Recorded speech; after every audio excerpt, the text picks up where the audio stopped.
Trump ఆగ్రహంతో ఒక్కొక్కళ్ళు యుద్ధంలోకి దిగుతున్నారు. జపాన్ హార్ముజ్ జలసంధి దగ్గర అమెరికాకి సహకారం అందిస్తానంది.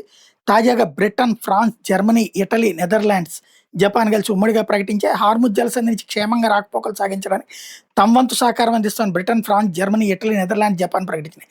ఈ విషయంలో సాయం అందించడానికి సిద్ధంగా ఉన్నట్టు వెల్లడించి ఈ మేరకు గురువారం ఒక ఉమ్మడి ప్రకటన విడుదల చేసి హార్ముజ్లో నౌకల మీద ఇరాన్ సైన్యం చేసిన దాడులను తీవ్రంగా ఖండిస్తున్నట్టు పేర్కొన్నాయి. పశ్చిమాసియాలో యుద్ధం, హార్ముజ్లో నౌకల రాకపోకల మీద ఆంక్షల నేపథ్యంలో ఇంధన మార్కెట్ స్థిరంగా కొనసాగించేందుకు చర్యలు చేపట్టబోతున్నట్టు స్పష్టం చేశాయి. ఈ విషయంలో సమన్వయంతో పనిచేస్తామని తెలిపాయి. హార్ముజ్లో చమురు, గ్యాస్ నౌక ఇలా రాకపోకలకు ఎలాంటి అవాంతరాలు ఉండకూడదని తేల్చి చెప్పాయి. ఇందుకోసం తమ ప్రయత్నాలు తాము చేస్తామని వివరించాయి. ఇంధనోత్పత్తి దేశాలతో కలిపి పనిచేస్తామని పేర్కొన్నాయి. ప్రస్తుత పరిస్థితుల్లో ఇంధనోత్పత్తి మరింత పెరగాలని, తద్వారా మార్కెట్పై ఒత్తిడి తగ్గుతుందని వెల్లడించాయి.